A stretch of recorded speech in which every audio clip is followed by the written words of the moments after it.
Good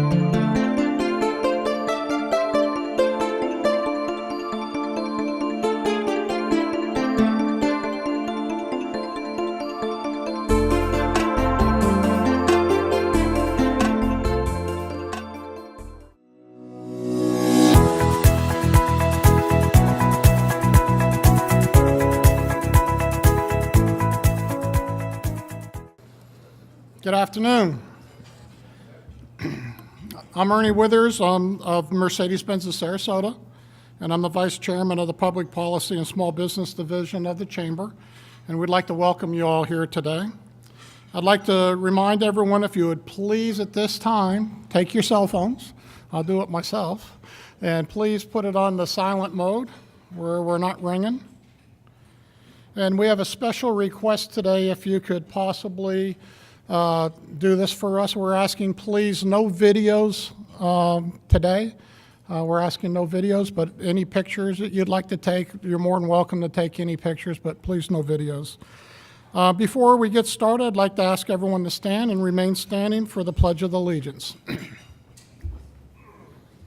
I pledge allegiance to the flag of the United States of America and to the republic for which it stands, one nation, under God, indivisible, with liberty and justice for all. Thank you. Please take a seat. So there's several elected officials in the audience, and I'll ask you when I announce your name to please stand and be recognized. Manatee County Commissioner Robin D. Sabatino. Thank you, Robin. We have Manatee County Commissioner Betsy Benek. Manatee County Commissioner Charles Smith. Manatee County Commissioner Priscilla Wasnut Trace. Manatee County Commissioner Carol Whitmore. Mike Bennett, Supervisor of Elections. The watchdog, David Miner, Manatee County School Board. And City of Bradenton Councilman Patrick Rolfe. And we'd like to thank all of you guys for your public service, and during these political times, I know it's a challenge for you. It's been an exciting year so far. And so hats off to you. Thank you for your public service. So we really appreciate that. We'd also like to recognize our president of the chamber, Jackie Dusleski, if you'd stand, please. And our chairman, Kevin DeLallo, our chairman this year. And without our sponsors, for those of you with us, these are our platinum sponsors. And they support our chamber. It's very important, and we're always looking for platinum sponsors and gold sponsors, and we always want to recognize all of our sponsors that are out here helping. But today specifically, we'd like to thank Kaiser University and the Mosaic Company. They're hosting these events, and we really appreciate you guys doing that. So thank you so much for that. So today we're here to honor and host our U.S. Senator Bill Nelson. Senator Nelson is a true son of Florida. His family came to Florida in 1829, and his grandparents homesteaded in the early 20th century on land that today is the Kennedy Space Center. Most of us have a clear memory of the day America was shocked by the catastrophic destruction of the Space Shuttle's Challenger.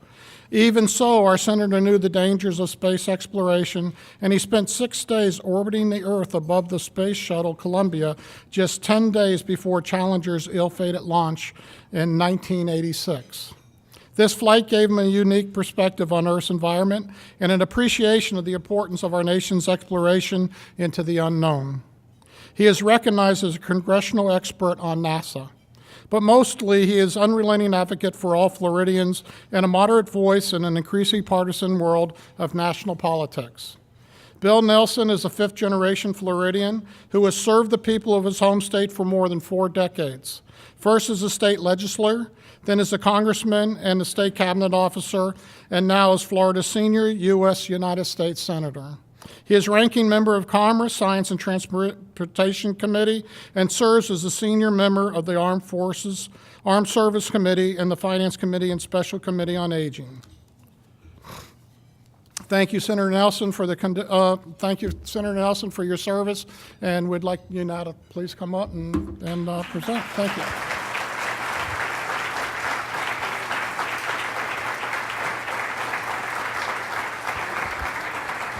Thank you so much, Mr. Chairman. Thank you.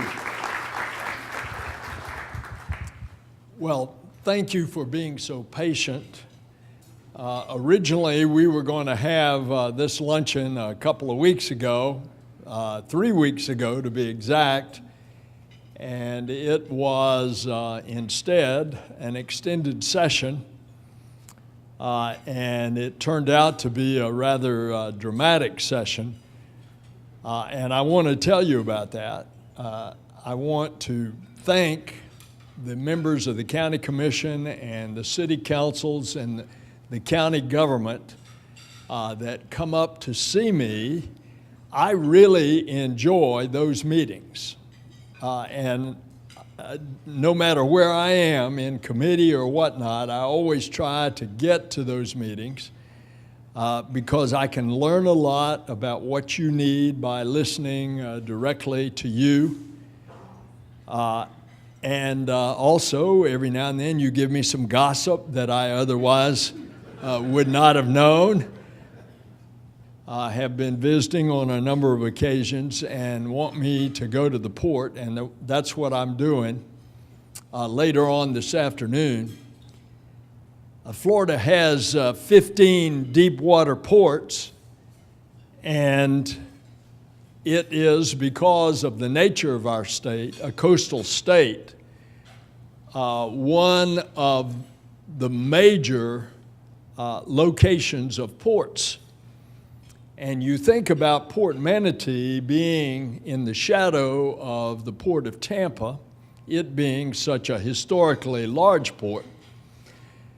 But Port Manatee has a direct line coming in from the Gulf, straight in, under the bridge, and it's a lot closer to get to Port Manatee. And the sky is the limit on Port Manatee, and that's what the port wants to talk about, and they want me to be there to help them with some of the infrastructure that is needed for the development of that port to be a real economic engine in South Tampa Bay. Don't underestimate yourself, because wherever there is the opportunity for an offloading and an onloading of cargo that has quick access to an interstate highway, that is going to be a successful port.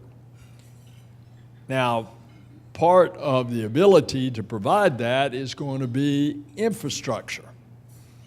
And I want to tell you why, even though your senator, along with a handful of others, have filed a bill for $1 trillion of new infrastructure over the next decade, that is unlikely unless several other things happen.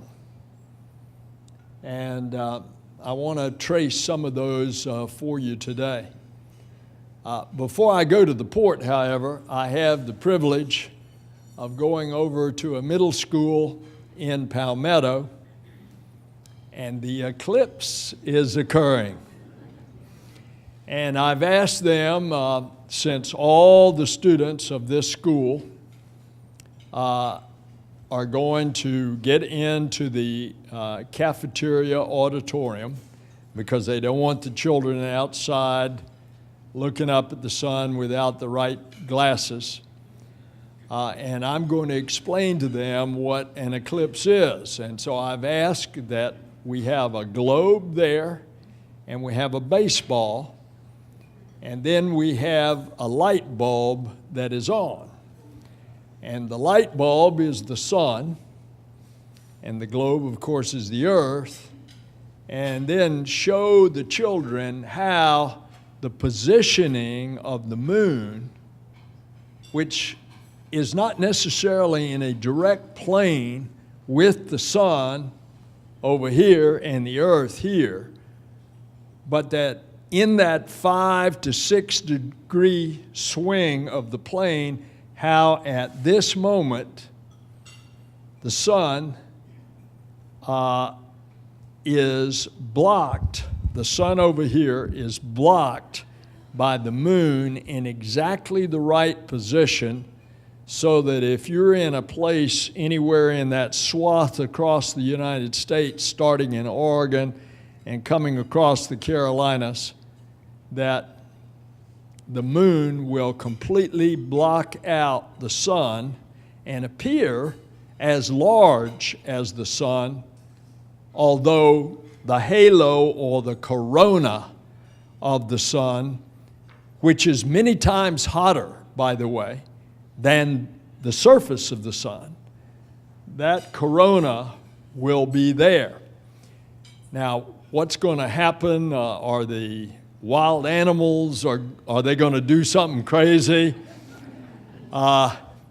Interestingly also, we have a NASA jet that is going to be flying at 45,000 feet, and they've got a hole that's now a window in the top of the fuselage.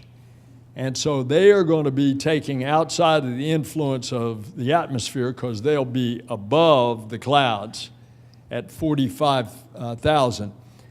They'll be taking pictures, and they've got several other NASA planes that'll be in the air. Anyway, I'm going to explain all of this to the children, and then we're going to watch it on the TVs, on the NASA channel. And this will be a good experience for all of us. If you're outside, don't look up. Interestingly, the only safe time to actually look with the naked eye is in the total eclipse. We're not going to be in a total eclipse here, so don't look up. Now, that week that we had to call and say, can we reschedule that I can come visit with you, was a rather dramatic week, and it ended up late into the night, in the middle of the week. We knew that several votes had already occurred to replace the Affordable Care Act, the existing law. And all of those votes, amendments, had failed, and usually had failed by a wide margin. A wide bipartisan vote that had occurred on several of the versions. For example, one of the versions that a wide bipartisan vote caused the amendment not to pass was one that took $800 billion out of Medicaid over the next decade. And of course, who has the advantage of health care through Medicaid? Well, you think of the least among us, fortunate, economically least fortunate, but you'd be surprised how many children that are cared for, or how many senior citizens. 65 to 70% of all senior citizens in nursing homes are paid for by Medicaid. And so naturally, as this word got around, that became less and less a popular thing. But if we've got representatives of the hospital here, they can tell you that a diminution of Medicaid means that in their emergency room they have less compensated care. And when that is uncompensated, somebody has to pay for it, and the hospital can't eat it. And so what happens is that all the rest of us in our health insurance premiums pay for the uncompensated care.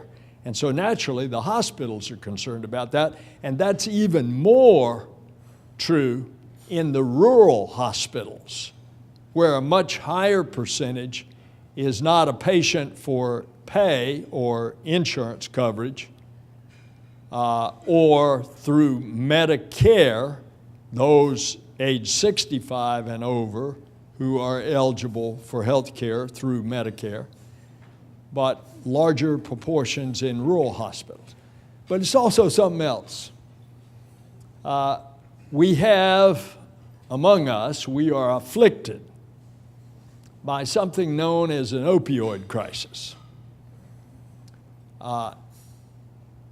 It used to be just a drug crisis, but now what so often happens is opioid pills to kill pain, like Percocet.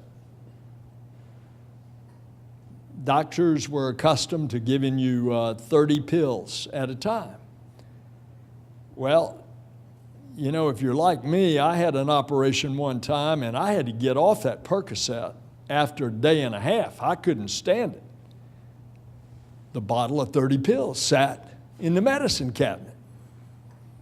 Well, that's a recipe for disaster, because when it suddenly gets in the hands of others, it becomes addictive, and that can lead to harder, and now this fentanyl, and of course that can lead into the cocaine and heroin and so forth. What I didn't realize, I did know that a lot of the opioid victims are cared for because of their economic status through Medicaid. What I didn't realize until I went to a neonatal unit, and the doctors and nurses wanted to show me a child that is born to an opioid-addicted mother. The child is opioid dependent. And the only thing that they can do to wean the baby off of the opioid dependency is to give doses of morphine. And this is usually done in a decreasing amount as the child is weaned off the dependency over a 30 to 60 day period. Those babies, so many of them, born to poor mothers, in fact, depend upon Medicaid. And so it's no wonder that quite a few bipartisan votes had killed that version. But now, 3 weeks ago, it's down to the last effort. And this is just a straight kill bill on the existing law, the Affordable Care Act. They called it the skinny bill because it was basically taking out of the law two economic underpinnings without which the whole thing would crumble.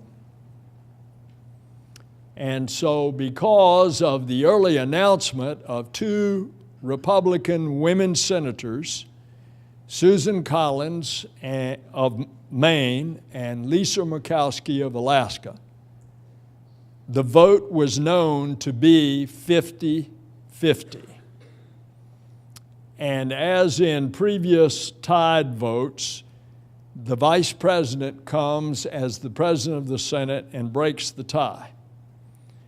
But the question was, what was John McCain going to do? John had just been back in Phoenix at the Mayo Clinic. What they initially thought was a blood clot above his eye turned out to be glioblastoma, the most aggressive type of brain cancer. And they told John, you're going to go on a regimen, which he is now undergoing, of chemotherapy and radiation. But before he started that, he came back to Washington. And so after one of these amendments that has gone down in a bipartisan vote, John comes in the chamber, prearranged, and he spoke to the chamber. I hope that that speech becomes a recorded part of history, because here a guy who has laid it all on the line all of his life, including 6 or 7 years in a POW camp, John says, we've got to stop acting like this. The only way we can get something done is to do it bipartisan. The only way that we can do something is that we've got to treat each other with respect. John may have even quoted the Golden Rule. And it was an emotional and riveting, and you couldn't hear a pin drop in that place, in the galleries as well. And they were packed. And so when he finished that speech, the Senate went on. That was somewhere in the afternoon. And so now the Senate's into the evening debating the final vote, which is, do you kill the ACA, the Affordable Care Act, the current law? And so the vote starts. Now it's now about 11:30 at night.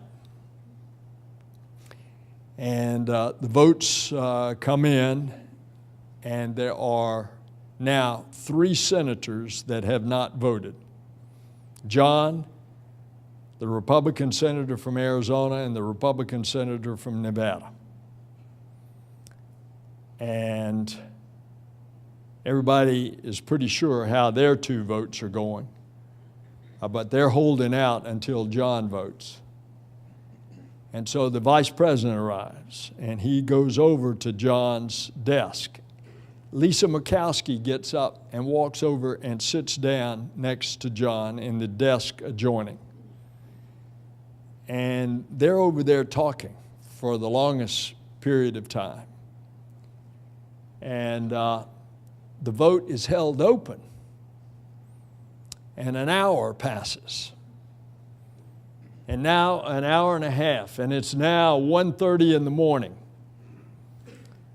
And so John gets up, he walks over to a group of us standing in the well, and somebody says to John, John, I hope you're going to consider this or something. He says, I'm voting no. Obviously, he had made up his mind long ago. And so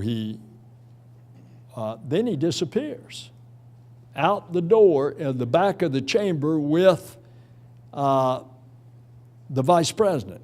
And apparently they went back into the vice president's office, where he received a phone call from the president. He told the president how he was going to vote. He walks back in, walks up to what we call the well, where the clerks are. He says, Madam Clerk, no. There was an audible gasp in the chamber that otherwise was stealthily silent. What that unleashed were the talks in bipartisan between Republicans and Democrats that had been going on for some period of time, including your senator, who happened to run into Lisa Murkowski several times, talking about why can't we get together in a bipartisan way, and then ran into Susan Collins in the airport in Bangor, Maine, where we're getting on the plane to fly back to Washington, I couldn't believe the number of Maine citizens that walked up to her to say, "We appreciate your stand." And while we're waiting for the airplane, I said to Susan, "You know, we really ought to work this thing out." And I'll tell you one thing that, and what I did not know is that Susan Collins used to be an insurance commissioner. And so I started telling her about something that we did in the aftermath of the monster hurricane, Hurricane Andrew, in the early 90s, when yours truly was elected to the hardest job I've ever had, because I inherited, as the elected insurance commissioner, the paralysis of the homeowners insurance marketplace, not just in South Dade County where the hurricane hit, but the entire state. And we created a reinsurance fund to insure the insurance companies against catastrophe. And it is called today the Florida Hurricane Catastrophe Fund. And it has billions of dollars of reserves so that if the big one hits, and a Category 5 coming right up Tampa Bay, that's going to be bigger than Katrina in economic loss. Katrina was a lot of economic loss only as a Category 3, not because of the winds, but because the levees didn't hold. But the economic loss was absolutely devastating. The same thing would happen if you get a direct hit like Andrew, which ended up being a 5. If it had hit the Dade-Broward line instead of South Dade County, it would have taken down every insurance company in its path economically. And as a result, insurance companies fled the state of Florida. Those 12 that went bust went belly up. The big companies, State Farm and Allstate, they started shedding policies. So I'm telling all this to Susan in the Bangor, Maine airport. I said, that's what we ought to do for health insurance. That's what the initial health insurance law had in it, a reinsurance fund. Lo and behold, I didn't even know this at the time, Lisa Murkowski had worked out that they could get a waiver in the state of Alaska and create their own reinsurance fund. And it lowered premiums in Alaska, health insurance premiums, 20%. I had it costed out. If you had a reinsurance fund in Florida, so that the insurance company didn't have to bet the farm on the huge catastrophic cases of health insurance that cost millions and millions of dollars, what could they lower the insurance rates on health insurance in Florida? 13%. It was 20% in Alaska. Susan then tells me in the Bangor airport, lo and behold, that's what we did when I was, they called it supervisor or something, that she had insurance and banking under her in her previous life. So those conversations had started even before that dramatic night at 1:30 in the morning. Before we left, the last thing we did was there were 14 of us that went to dinner, 7 R's and 7 D's, led by the chairman of the health committee, Republican Senator Lamar Alexander of Tennessee, on what we can do the day after Labor Day when we come back. And it's going to be regular order. It's not going to be this secretive stuff in one party, do it and then spring it with 3 hours notice. This is going to be regular order. It's going to be in front of Lamar's committee. It's going to bring in the witnesses, have the hearings, then bring the bill up for markup, amend it, debate the amendments, go to final passage, debate the bill, pass it out, send it to the Senate, and hope the majority leader will comply to have a free and open debate with amendments. And then, if you get that, that's going to put pressure on the House to do the same thing, to stabilize economically the law that we have. Now, if all of that occurs, and if the president would sign it, if all that occurs, then that becomes a template for everything else. And that's why I'm an optimist. For the first time, I see the opportunity that this can happen instead of the destructive route that we have gone down, where it is so ideologically extreme and rigid and so highly charged partisan. And so what could come next? The very obvious what could come next is desperately needed: bipartisan tax reform. And if we were ever get that, you can produce revenue that can then be used for infrastructure improvement. Roads, bridges, ports, seaports, sewer plants, water plants, expansion of broadband. All the desperately needed infrastructure items. So with that as a beginning, I know y'all want, and I'm mindful of your time, let's have some time for questions. By the way, while you're coming up, let me just say, I know how dear Snooty was to you. And I have filed a bill that even though the U.S. Fish and Wildlife Commission has taken the manatees off of the endangered list, I want them to do a study to make sure that what happened to them before, that they went all the way down to 300 in the country.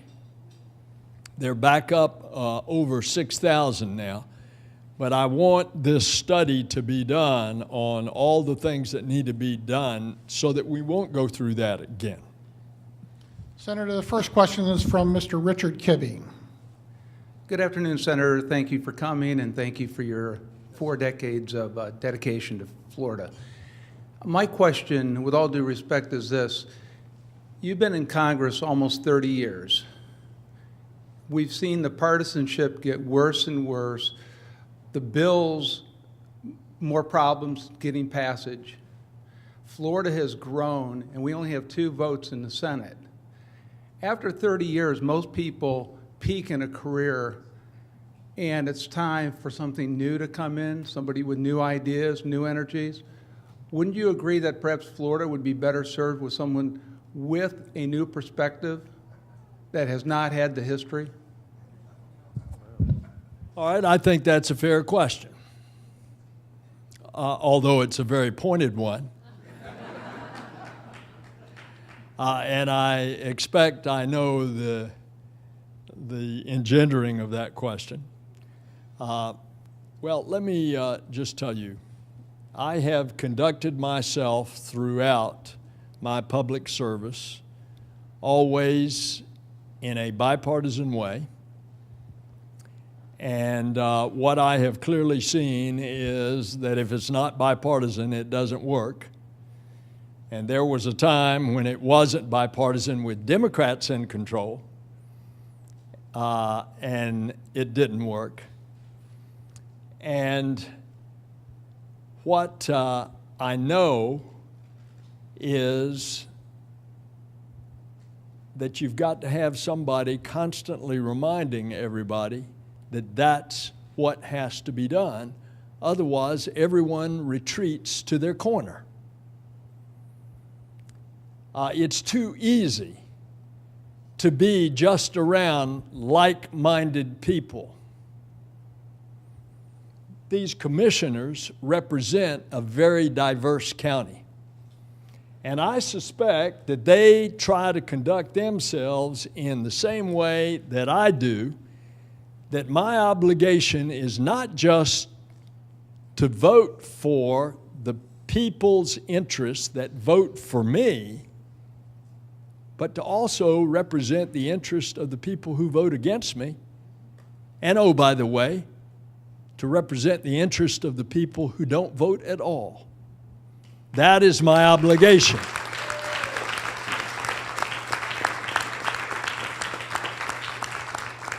So I can tell you, as it came to this point, which is really what you're talking about, next year's election, when it came to this point, my wife's and my decision to run for re-election became very, very easy.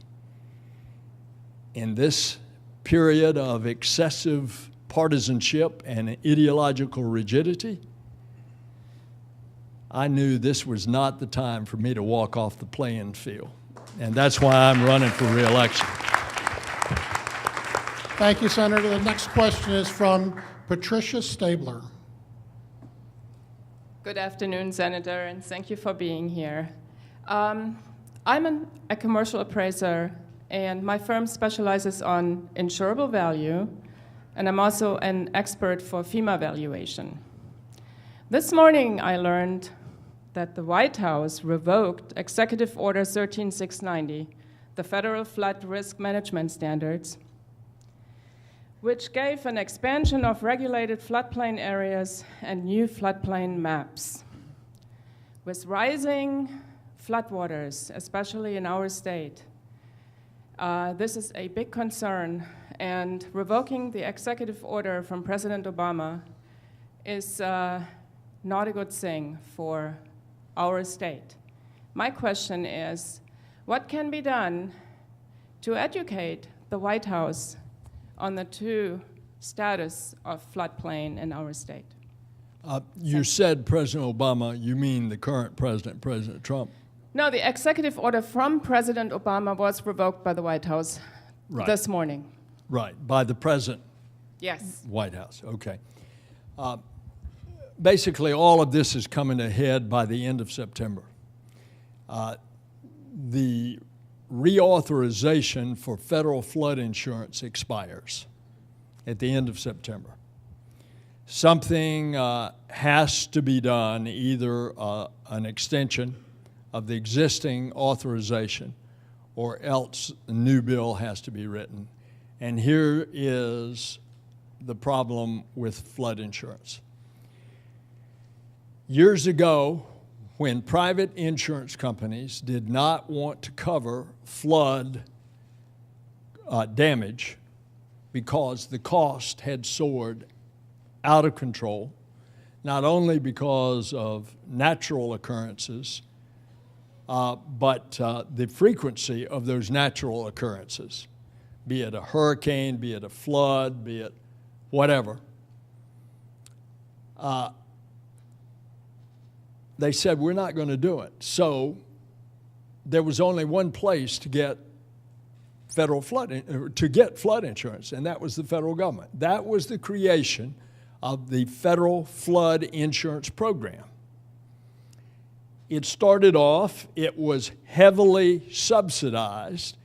In other words, to make it actuarially sound as to what the rates had to be if you were an insurance company in order to cover the cost or the losses through floods, then the premiums, to be actuarially sound, had to be much higher. Well, the people were just not going to accept that. And so at the outset of the federal flood insurance program, it was federally subsidized to the tune of several $1 billion a year by the federal taxpayer. That has continued. Now, of course, there is increasingly a demand by the public that those who choose to live in flood-prone areas should be paying the freight instead of the rest of the taxpayers. But of course, you can't all of a sudden in one big gulp increase the rates to where they're actuarially sound. That started 3 or 4 years ago, and that's when there was such an outcry in a bill that passed that it had to be moderated so that the increases were more incremental instead of all at one time. Those are going to be the arguments up to the end of September on the reauthorization of what are going to be the rates and how much of a transition into the full actuarial soundness should it be. You will find that those who think that they don't have a flood problem because they're not in a hurricane area, well, all of a sudden they find out that the river that runs through their state overflows. And then they have that problem. Those in a desert area like Arizona, Nevada, would have a different thing, unless, of course, something happened to the Hoover Dam. And then you'd have an unusual that more than likely would be not a natural flood, but an unnatural or man-made kind of flood by some terrorist act on the Hoover Dam. It's those states that don't think they have a flood problem that say, oh, well, you take care of your problem. Now, 75% of Florida's population lives on the coast. Our state is the most affected, even though we've been spared the big one ever since Hurricane Andrew, although we got covered up in 2004 with 3 or 4 hurricanes that crisscrossed the state. And by the way, Hurricane Charlie, that was coming up with a beeline for Tampa Bay, that ended up only being a Category 3, it did a right hook and went right up Charlotte Bay and right up the Peace River across the peninsula of Florida, and it caused a great deal of damage. And yet it was very small in diameter. The destructive hurricane's winds were only 10 miles across in that hurricane. By the way, I'll never forget, I got down there from Washington the afternoon of when the hurricane had hit in the morning. Even so, that was another whole story about, I was actually on a NOAA airplane to get me down to Florida, and we were about to take off in Washington, and the tower says, you've got a fire on the aircraft, and here I am with the fire extinguisher out. His brakes had locked. It was a small jet, and his brakes had locked, and I'm out there on the taxiway trying to get this fire out. I finally got down, and people in Tampa Bay, thinking it was coming to Tampa, had evacuated to the Holiday Inn at Punta Gorda. And of course, that is where was ground zero. It was amazing. I'll never forget seeing Punta Gorda that night, and it was pretty torn up. And that was only a 3. Thank you, Senator. The next Yes. question is from Larry Rodner. Senator Nelson, thank you for your many years of service. I've heard that the insurance companies, to make their premiums for the Affordable Care Act, need to know by like the end of September what is going to happen for next year for the Affordable Care Act. Is that going to leave you enough time to go through this process you mentioned of having the hearings in the Senate, go through the committee markups, then to the full Senate, then to the House, and then to get to sign it? How much time do you think is going to elapse for this to happen? And I'm very glad, by the way, to hear that you are going to have these hearings instead of shoving it, through a secret committee like it has been done before. No doubt about it, we're racing the clock. The one who understands that the most is the chairman of the committee, Senator Alexander. And he and his ranking member, which means the top Democrat on the committee, are in fact racing the clock. Even if you get it through the Senate, to get all of that done within the short span of time, going back into session the day after Labor Day, that's a real stretch. But that's the only thing that we have to work with. And so we're going to try it. And your senator will be in the middle of it. And by the way, at the end of the day, I would not be surprised if my colleague Marco is not also in the middle of this as well. Most of you all don't have any idea that the two of us get along. We are personal friends. He knows I'm not going to stab him in the back, and I know the same. And because we have that relationship, the two of us get things done that the public never sees. The smooth appointment of federal judges, if we can get the cooperation of the White House, which has been a problem thus far. The same thing with a judge, a U.S. attorney, a marshal, is not going to get past, not even get a hearing, unless both senators from the state agree. So what Marco and I did, we created a judicial nominating commission appointed by him and appointed by me, that they do all the receiving the applications for a judge, do all the interviews, they make the selections, and thus they're looking for quality. They take the partisanship out of it. They give us 3 for the vacancy. We interview the 3, and then we let the White House know, and this has been going on for decades in Florida between the 2 senators. And thus, likewise with Marco and me. And then the White House agrees to take from among our 3. Now, the White House has just recently agreed that it will do this, and we will see if it works out. We've got a number of vacancies that we've got to fill. Yes, sir. Thank you. Our next question is from Jim Hoying. Good afternoon, Senator. Thank you for service to our state and our nation. My question is regarding tax reform, and I would like your opinion and your position on the fair tax bill in the Senate and the House, which would abolish the IRS, remove all income and payroll taxes, and bring economic boom to the country through a simple consumption tax. I am into the business of results. To abolish the IRS, to turn it into a consumption tax, however good an idea that may be, that's not in the cards right now.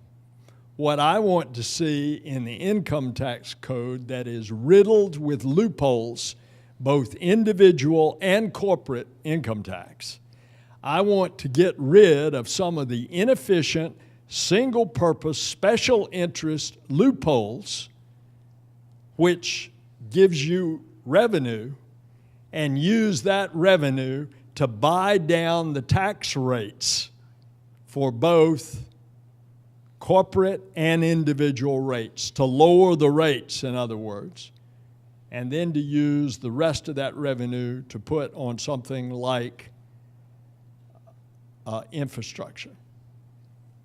Now, there's also a part that under the current law is ridiculous.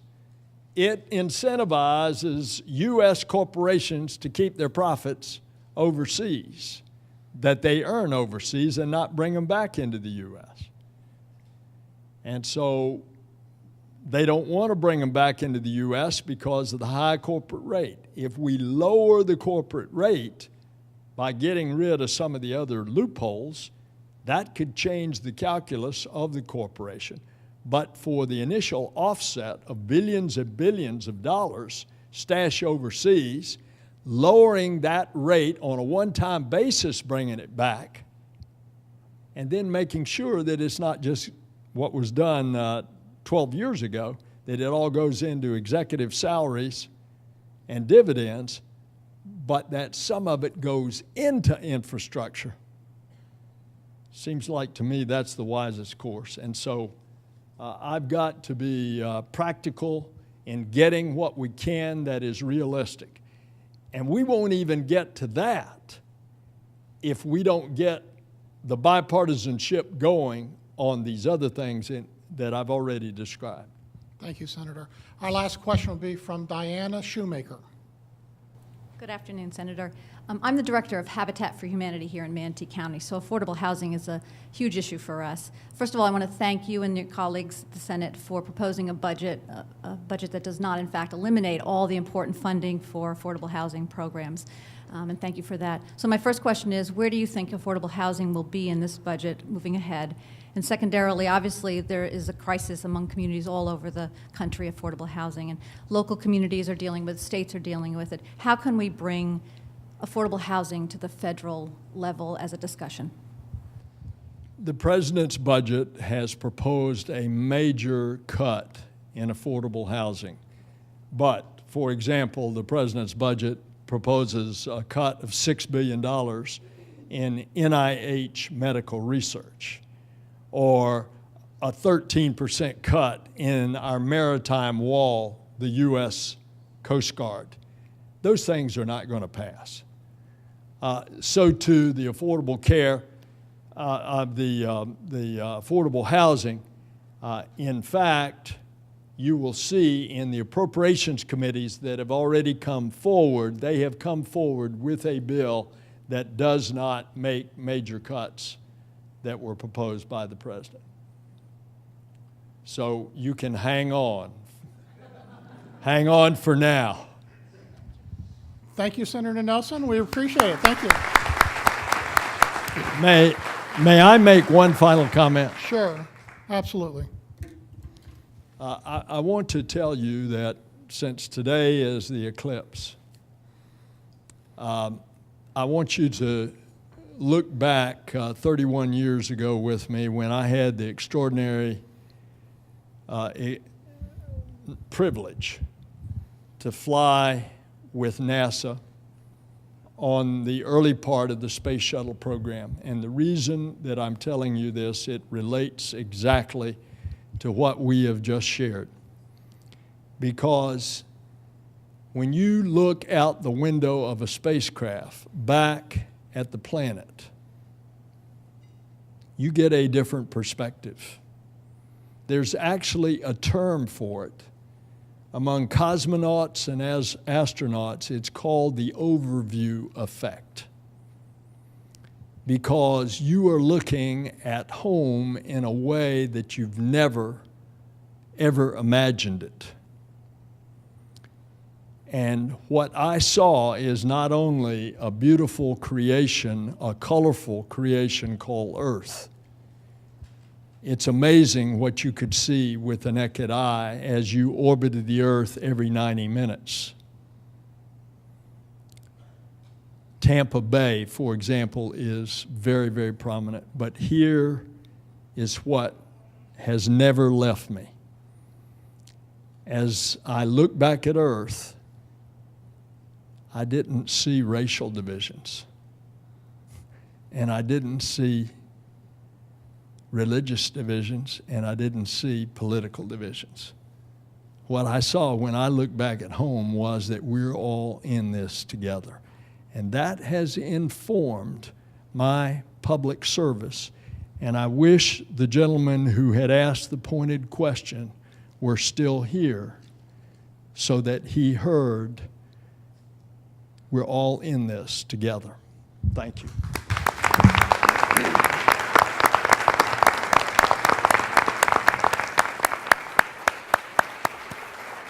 Senator Nelson, thank you so much. We really appreciate your time here. For the solar eclipse, I actually brought my glasses, but If you actually see these glasses, they're like tinfoil. You can't see through them. So I want to say a special thank you again to Kaiser University and the Mosaic Company for their continued support of the Headliners Lunch Series. And we also want to thank the staff here at the Polo Grill for a fabulous lunch. We hope you join us at our next Headliners Lunch Series on September 7th with the county constitutional officers. With this, we're dismissed. Thank you.